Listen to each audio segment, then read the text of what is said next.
Welcome back to my gathering basket. My name is Danelle, and I so appreciate every one of you that has come back or come for the first time to join me here in my little homestead in Southwest Missouri, where we are having an absolutely gorgeous fall day. It is slightly nippy.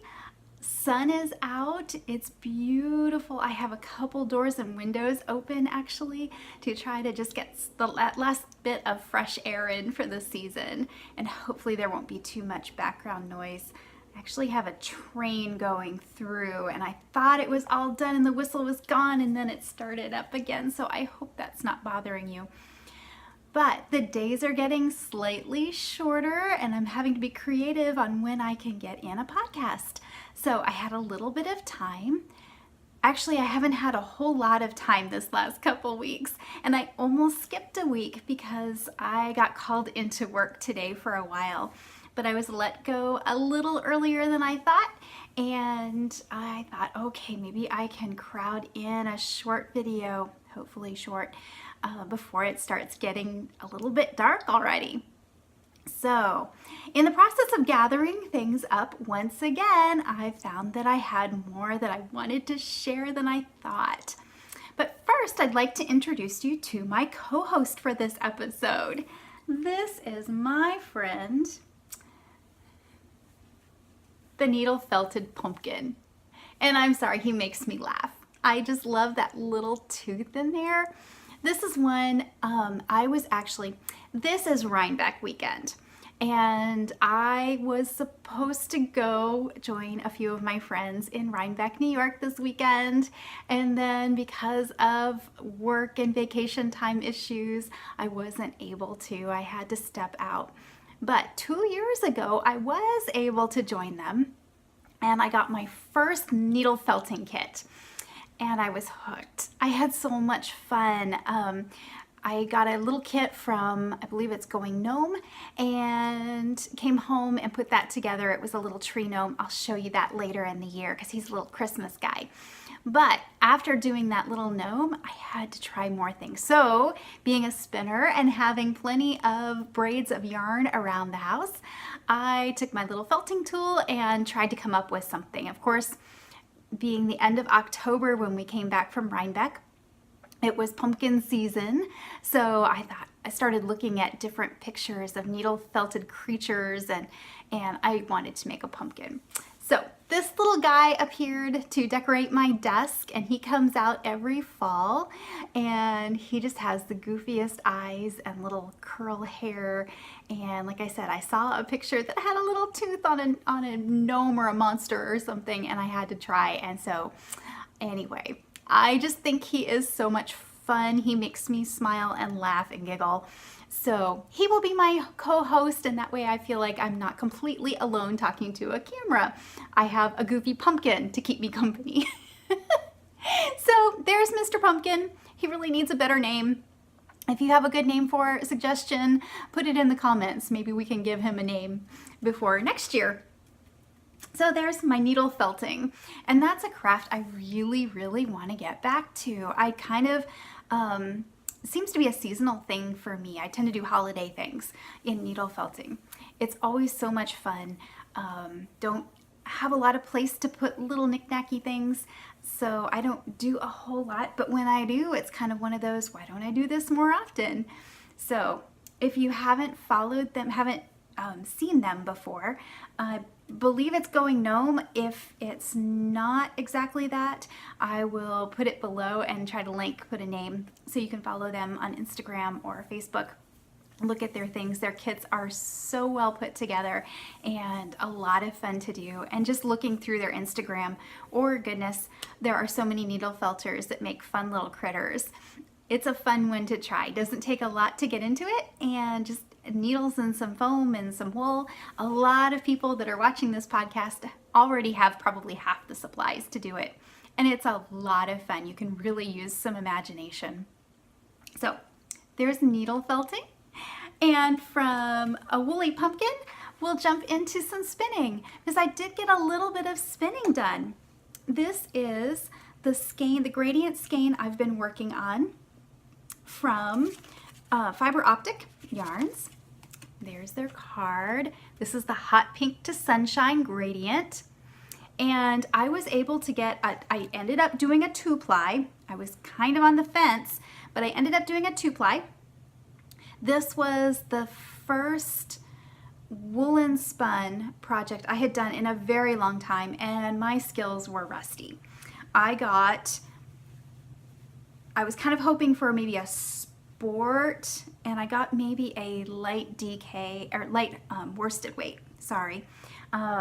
If my math and measurements are correct, I have about 232 yards in the 4 ounces. I think it's a little bit less. No, 4 ounces of this. So nice gradient. I love the colors. It really, it's blowing out just a little bit, so you're not seeing the orange. There you go, kind of see the different colors from the hot pinks to the reds, oranges, yellows, dark yellow. I am not sure what I'm going to do with this. I've got to look back through my pattern ideas. Like I said, I am way out of practice at woolen spinning.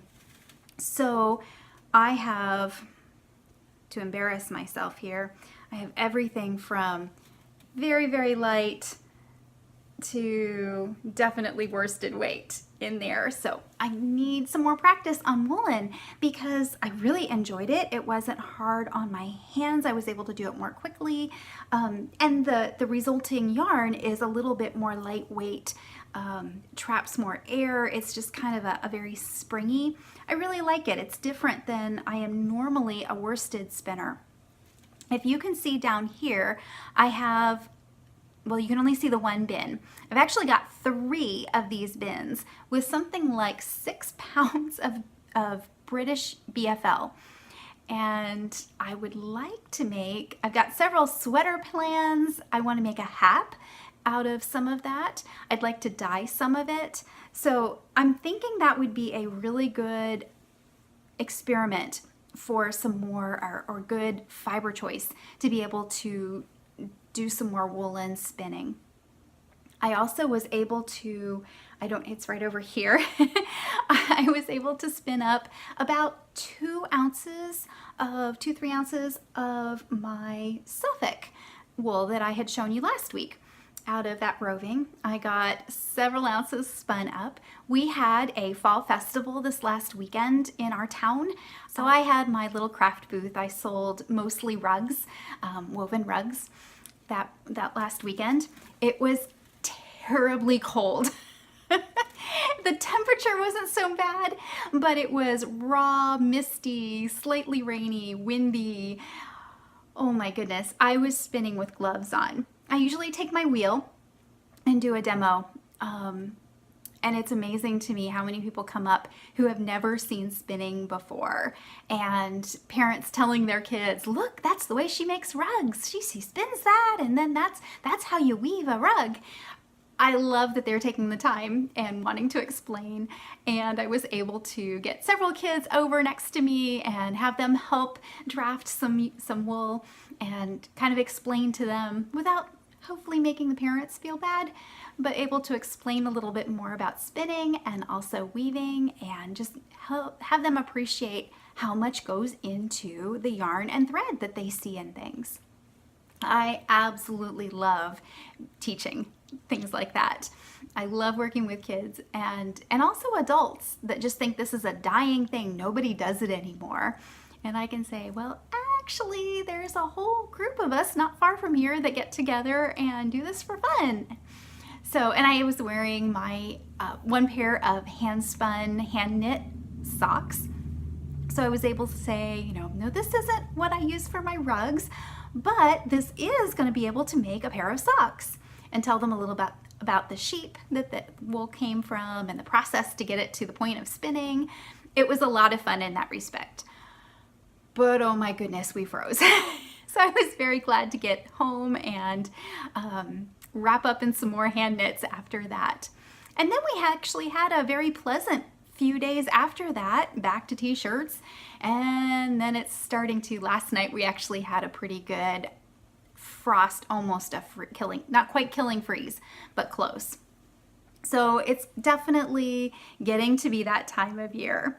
So I will soon be enjoying having some bright yarn to be able to make some knits with. So still thinking on what I'm going to do out of this, but I'm very glad to have this all plied up and soaked and thwacked and ready to play with on the needles. So that's that project. And I think last time I was telling you about a drop spindle project. And I was correct. One of my faithful viewer friends did text me a couple days later and said, Danelle, I'm pretty sure that's one of Ken's Turkish spindles from KCL Woodworks. So she was indeed correct. After I got the cop of what I was spinning off, I'm probably not going to be able to see that, but right down there is the signature from the maker. So Ken Ledbetter is one of the makers from KCL Woodworks, and he does make absolutely amazing drop spindles. And when I was at our festival last weekend, I actually ran out of any of the Suffolk. I had no idea spinning that many hours I would actually be able to get as much spun as I did. So I pulled out, fortunately I had taken this little guy with me, and I actually had a couple kids helping me spin on the Turkish spindle, which was a lot of fun. It was my little drop spindle, and I did get this little tiny mini skein. There we go, all plied up. This is a chain ply, 3-ply, and it is washed and thwacked, and it is ready to put another little mitered square on my pillow project. Man, I hope to get this done soon. But at least I have one more square's worth ready to put on. And that is pretty much, now I was able to, because I did the Suffolk, like I was talking about, that qualified as a downbreed for the Ply Away 51 Yarns Challenge. So I was able to enter that. I was also able to enter the Cotton Week. And this next week, if I remember correctly, I haven't looked it up, but I'm pretty sure this next week's challenge is a S-spun Z-plied wool yarn. So I may actually be able to use that gradient and enter that since I just got finished with that and that meets the criteria. So I may try to do something else this week, but if nothing else, I hope to have another entry. It's been kind of fun to challenge myself to do smaller projects and a little bit more focused, intentional, and trying some new things. So I was looking through the list online of topics that are left between now and next March, and there's several. I can't do all of them. I don't have everything, or it's there are some weeks that I don't know that I'll be able to do the required topic. But most of them, I don't have a cat. I don't have a dog, so I'm probably not going to be able to do the week that talks about spinning from a pet's fur. I almost got an Angora rabbit this week. I had a friend who was moving and needed to rehome some Angora rabbits, and oh man, I wanted so bad. It's a beautiful rabbit, but I just don't have a great place for one right now and not a whole lot of extra time.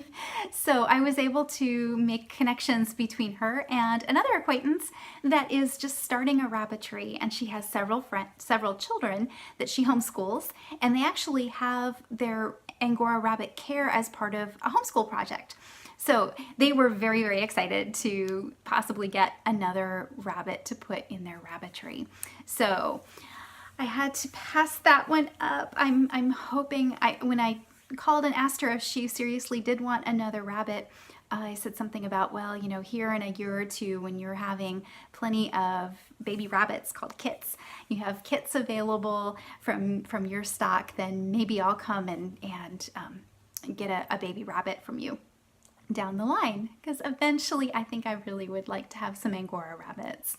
I grew up with rabbits, mostly meat rabbits, but rabbits are just so much fun. They're a very neat animal. They have a lot of personality, very simple care, and the Angoras are just They're like big living teddy bears.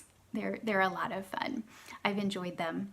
So eventually I'd like to get some, but for right now I don't have any pets that I can spin fur from, and that's okay. I've got plenty of other things I need to be spinning.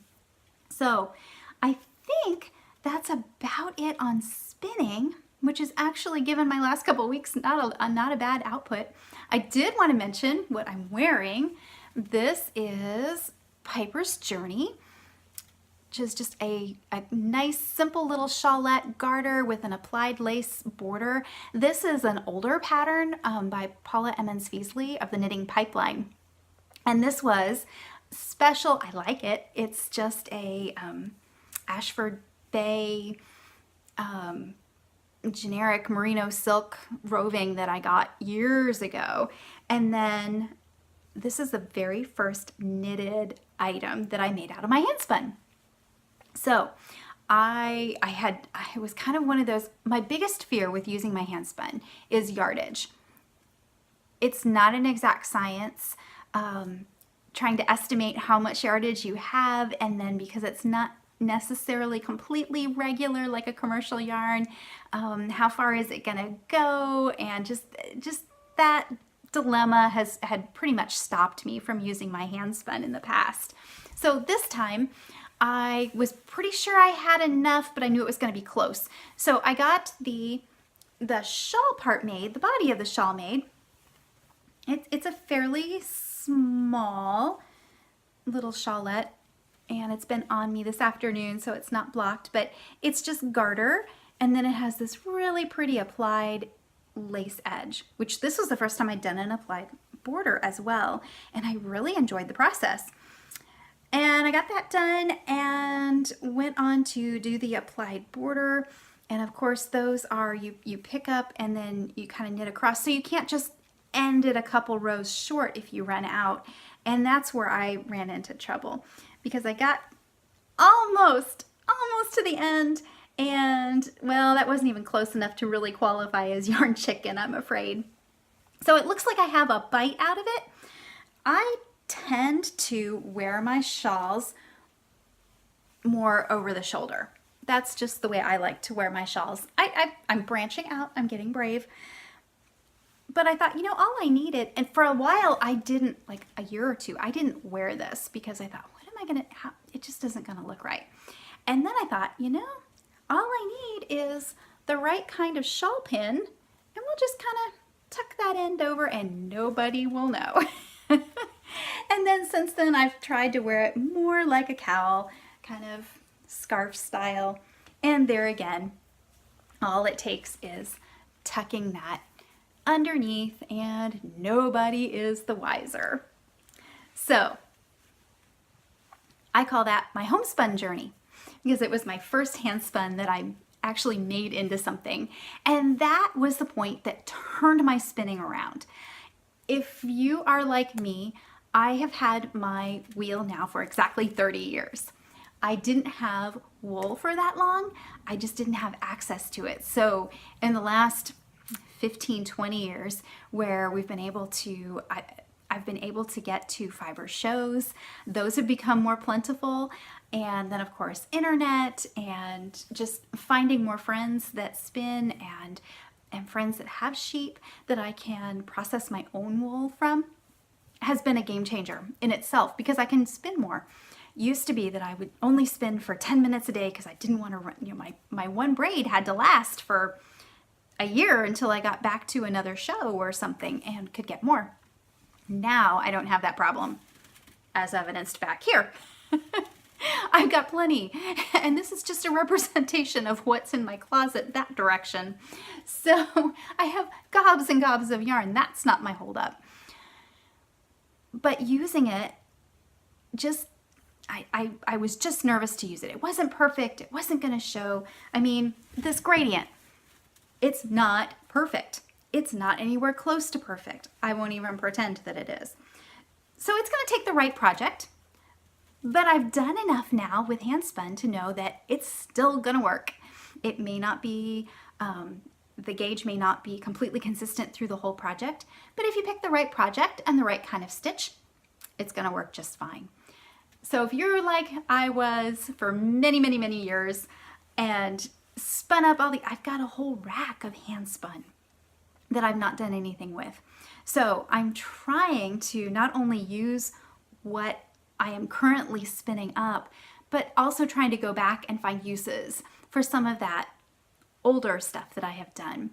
One idea I have, I didn't get a whole lot done on my dishcloths this last couple weeks, but one thing I'd really like to do is go back and that petal dishcloth that I showed you last week, I'd like to make some of those out of some of the bulkier, small pieces of hand spun yarn wools that I've done in the past.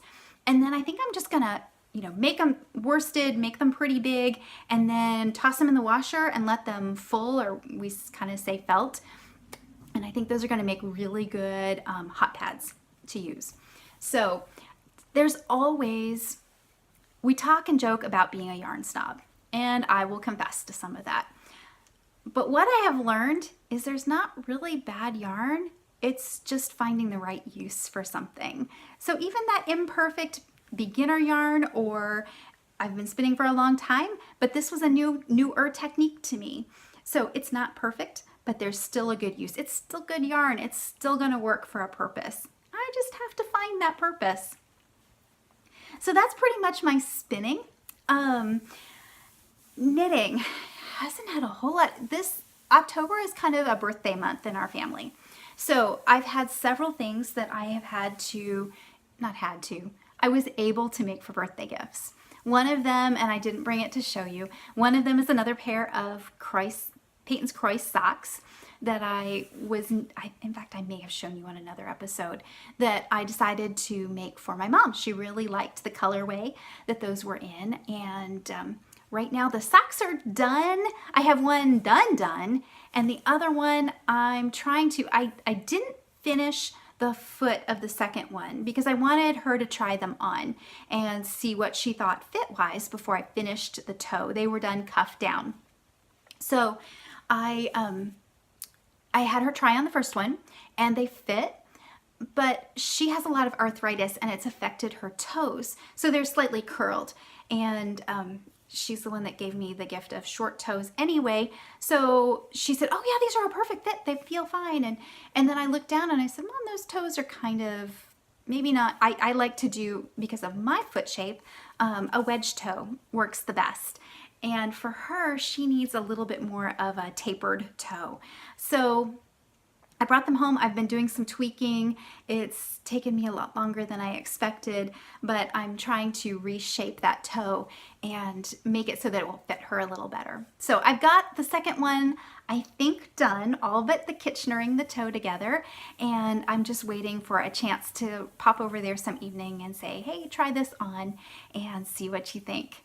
Then I have to decide if it's, or let her decide if it's different enough that she wants me to take the toe out of the other one and reshape it. So that's been my sock knitting. It's kind of been slow. And then I found out that my niece would like to have some hats for her birthday. And I had 18 days to do it in. So these will be in the mail shortly. I'm pretty sure she doesn't listen to this. So the first one that I did, and this may not show up real well, dark color and all that.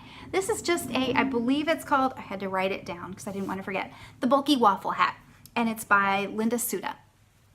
And this is just it was done out of Cascade 109, their bulky weight. It's Peruvian Highland wool, and then these little color neps in it. And very simple, broken rib. Like I said, it's not gonna show a whole lot. And I kind of like it. I have never made a hat that fit my head before. And I was trying to make these a little bit, she's about my size. So I was trying it on and I thought, I might actually have to make one of these for me. So very simple, very plain, knit up. The only thing is I don't knit well in bulky weight. I don't.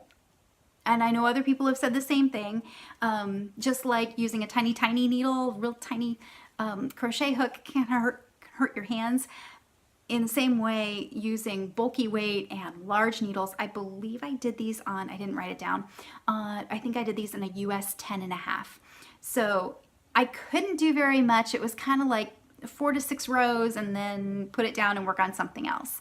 So that was the only hitch. Otherwise, this would have flown off. Probably could have done it in an evening.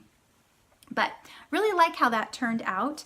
And then I wasn't really sure what kind of hat she would like. So, and I know she likes neutrals more. So that's, and this is what I had in my stash. But I thought I would do a second one. This one is called, sorry, I got a little bit of wool in my nose here, I think. This one, I'm gonna butcher the name. I believe it's the Kaarre hat. It's by a Finnish designer. Her name is Maria Kostamovaara. Again, I don't speak any kind of amount of Finnish, so I'll put the name and the link down below. Again, the bulky hat and bulky waffle hat and this were both free patterns on Ravelry. I love how this turned out. Just a slip stitch herringbone pattern. I looked at it and thought it was going to take me forever. I thought this was going to be complex. It wasn't, and I love how the crown, it's a 10 wedge instead of a lot of times 6 or 8 is what's used on a hat crown. And because it's a 10 piece, it really, when it's on, it makes these nice little stand-up ribs. This one's just a smidge tall for me. It's twisted rib, which turned out really nice. This is done in Cascade Longwood. I've done several things out of this. I love this yarn, and I had the tag, there it is. It is 100% superwash extra fine merino wool, Cascade Longwood. It's a very different yarn. I haven't, I actually used this for a test project that I did several years ago, or I'm not sure that I would have necessarily tried this yarn. It is a cable ply, so it looks like an 8-ply yarn, but when you get to looking at it, each of those plies, and it is so little, each of those plies is actually a 2-ply. So you have 8 2-plies. So there are 16 threads, and my spinner's mind is just overwhelmed by the thought of that. I have done cabled yarns before, 16 plies, and that is so little. So it makes a very, very spongy, squishy, there's so much air trapped in between all those little tiny place that it really makes a nice round yarn. It's beautiful for stitch definition, as you can see here, with all the way that that herringbone just really pops. Really like that. I am definitely going to be doing another one of these. The only hitch with the Longwood that I've found, and I've seen the same thing in the sweaters that I've made out of it, because it's such a loose cable ply, it does tend to pull. And there were several places where these floats, I don't know if you can see, but these floats kind of, anywhere that kind of like color work, if you have loose floats, how they can snag and pull. And same thing here. I did this magic loop, and I can't really see now where it is, but when I first took it off the needles, and I haven't really blocked this, I'm not sure that I will completely fully block it, but the edges where I was magic looping, there were a few floats. Oh, you know, there it is. So if you can see, okay, maybe it's just me, but you can kind of see how it pulls in here. And so that was where my edge was, where I was magic looping. So anywhere that it wasn't terribly even, and I had some, this side was kind of tight, and then this side was a little bit on the loose side. And so I had several of those little floats that I had to kind of pull in a little bit and snug up. And I have found that if it's jewelry or just fingers or whatever, but this is a hat, it's gonna be fine. I'm not too terribly worried. And again, I just love how that crown looks. So this one, like I said, is maybe just a wee bit big on me, a little slouchy, and totally blowing out there, but I think this is going to be a wonderful snuggly hat. This is the niece that told me that she is generally a very cold human. So I am going to give her two hats that she can hopefully keep warm in, along with directions on how to hand wash, and hopefully she will get to enjoy these for some time. And in the past, I would have told you I am not a hat knitter.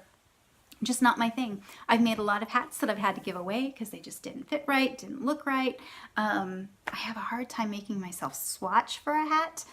By the time you have the swatch done, you could have half the hat done, is kind of what I've always felt like. So, you know, it's my fault that they don't fit.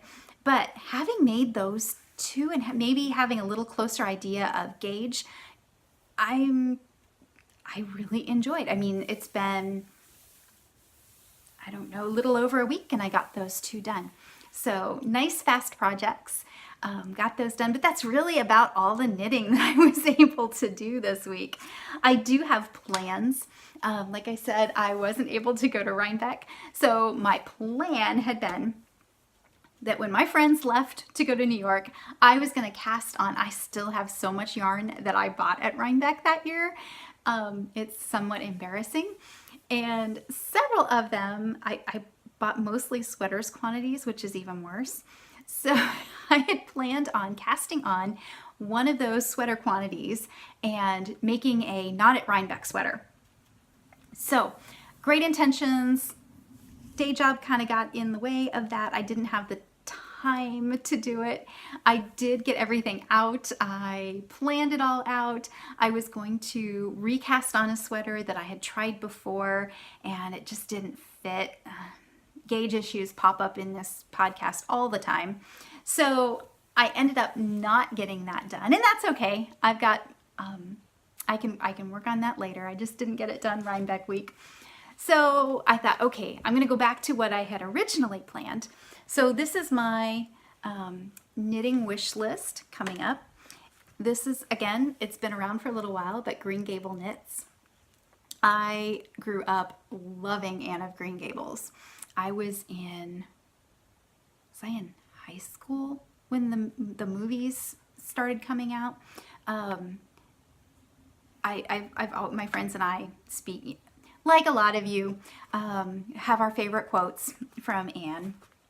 So when this book was published, I thought that I had to get it. I actually got it just recently. It was one of those I kept putting off, and then just recently I actually was able to buy a used copy on Amazon, which was wonderful. So it's not that big a book, but it's beautifully photographed and some really cool projects in it. The one that I really wanted to do is Anne's sweater, and if I can find, I marked the page, but not the picture. Okay. If you can see, it's just a fun worsted weight. I think it actually, the yarn that's used here is a DK, but it's kind of a heavier weight if I remember right. And last year when I was at let's see, it would have been 2017 DFW Fiber Fest, that was on my list of yarns I wanted to buy for this project. And there's just something so pretty about the green in this that was really what I had in mind. And this was the first time that I had ever seen YOTH yarns. So a friend of mine bought some and came back and was showing us, and I said, oh, I need to go look at that booth.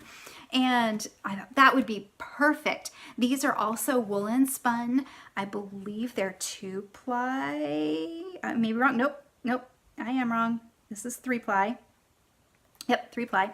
But it is a woolen spun, so it has that lofty, spongy, woolly, just warm, cozy feeling to the skein.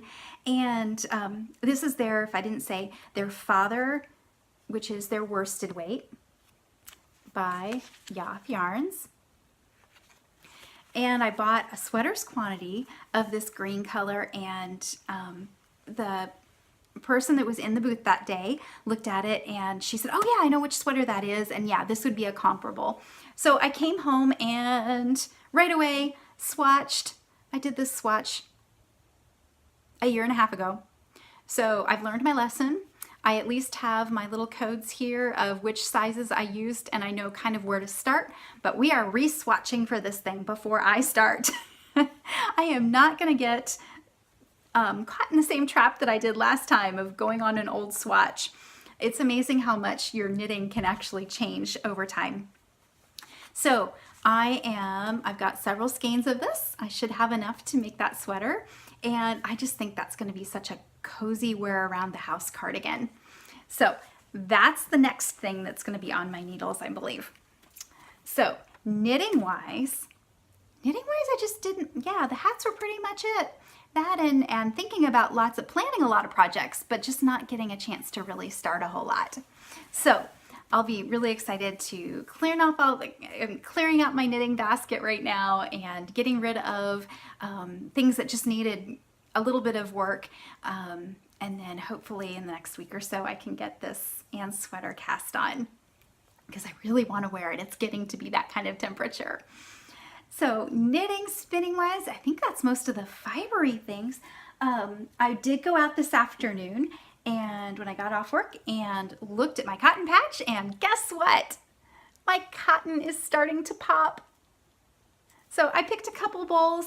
I would like to, some of it was just barely starting to pop, and normally I would let them go on the plant until they were completely dried, but we are supposed to be having a couple days of rain coming up and I really didn't want it to get ruined.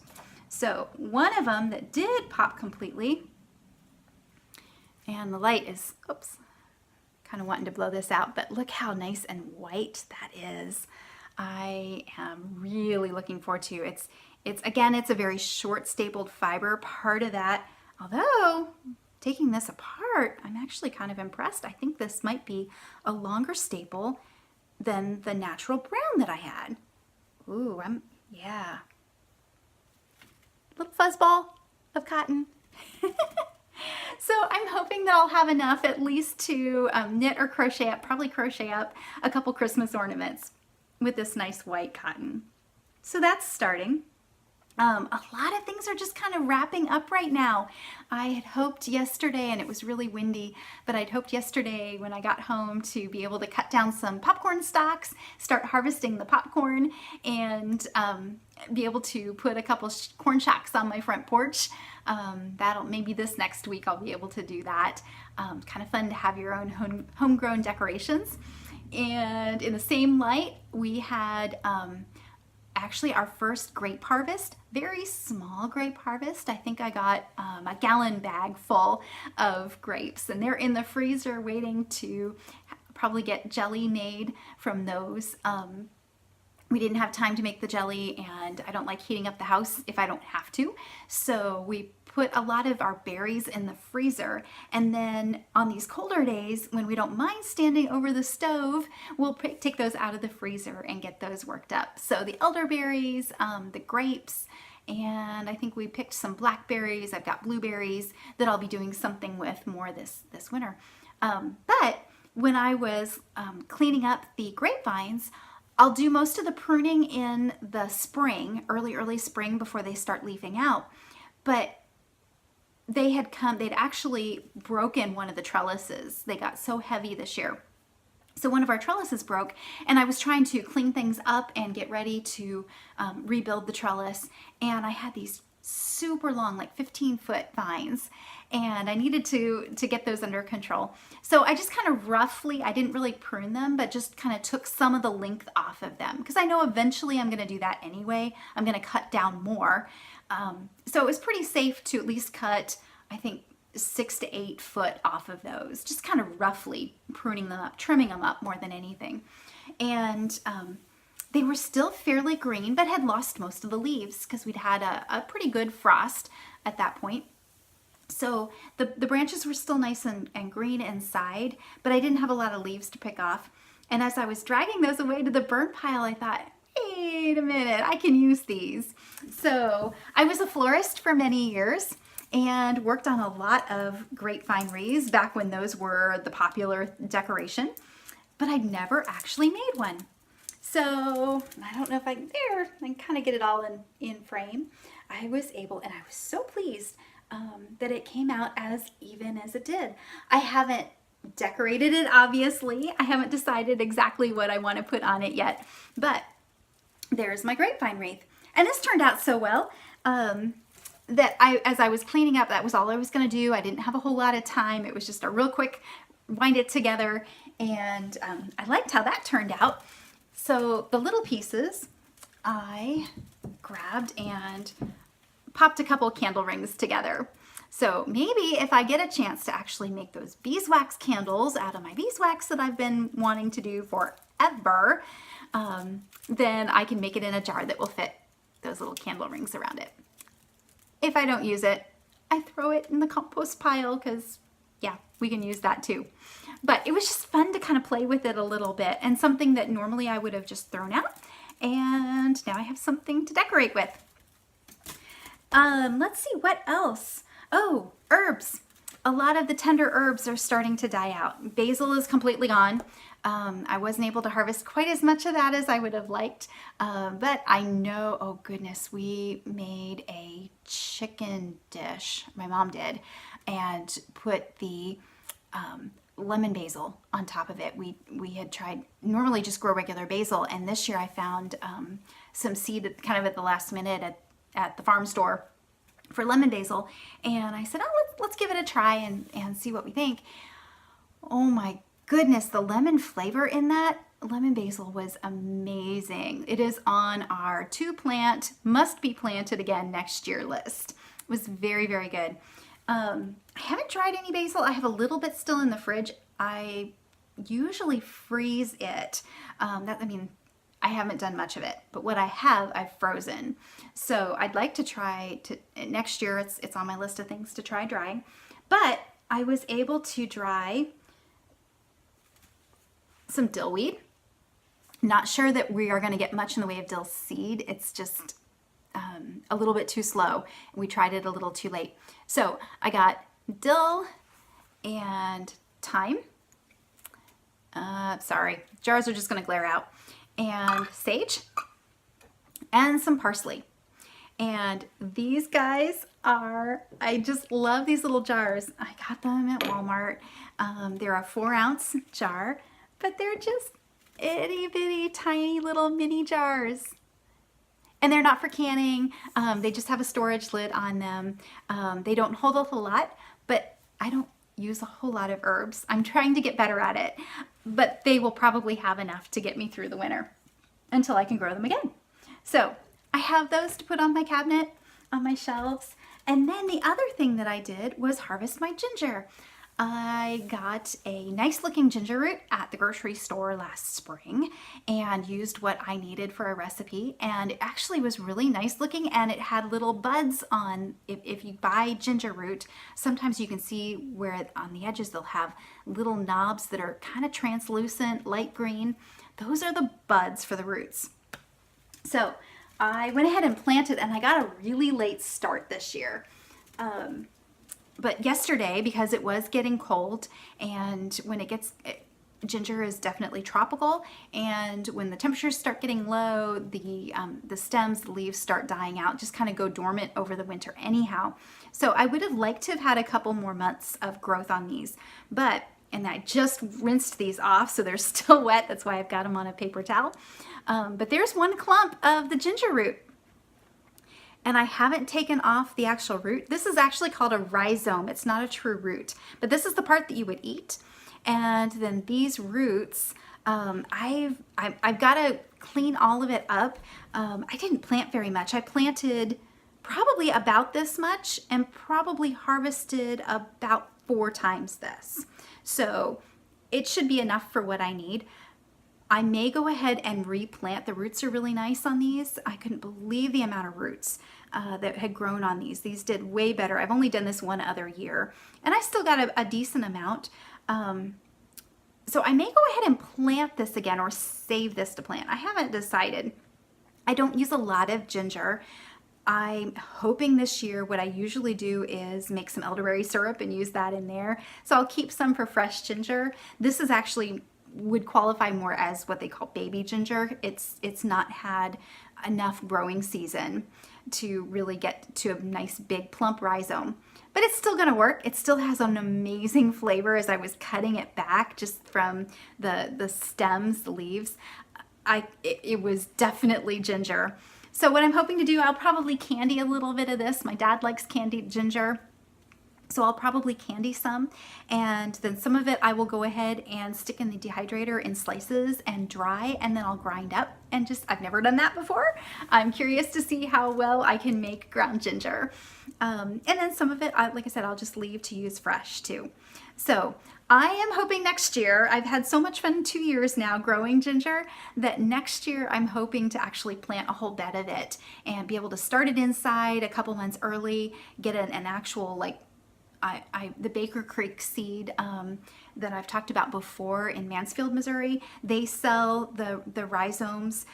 Several other places, a lot of your organic nurseries will sell rootstock for ginger, turmeric, several other root crops or rhizome crops like this. So I don't know if I'll try turmeric. I don't tend to use that a lot, but I am having a lot of fun with the ginger and finding a lot of new uses for it. So next year I'm hoping to do a whole lot more of it. I'm really enjoying it. So that's the other thing that I have done this week. And I think that's about what we've had time for. We've had a lot of rainy days. Like I said, it's been cold. Still waiting for the chickens to start laying. So not a whole lot of new, just a lot of cleanup and processing, getting things put to bed, cleaned up for the winter. So that's where I am on the homestead, and I got out some books and started reading and kind of getting some ideas of what I'd like to try next year. And I will have plenty more to tell you about, I'm sure, as I find more ideas. So that is my spinning, my knitting, my gardening, my all sorts of adventures. Thank you so much again for spending time with me. I'll put all my contact information at the end and down below. Feel free to get a hold of me. Feel free to ask me questions. I have loved interacting with you. Thank you so much for your time. Have a wonderful couple of weeks. And until I see you again, may all your gathering baskets overflow with blessings. Bye for now.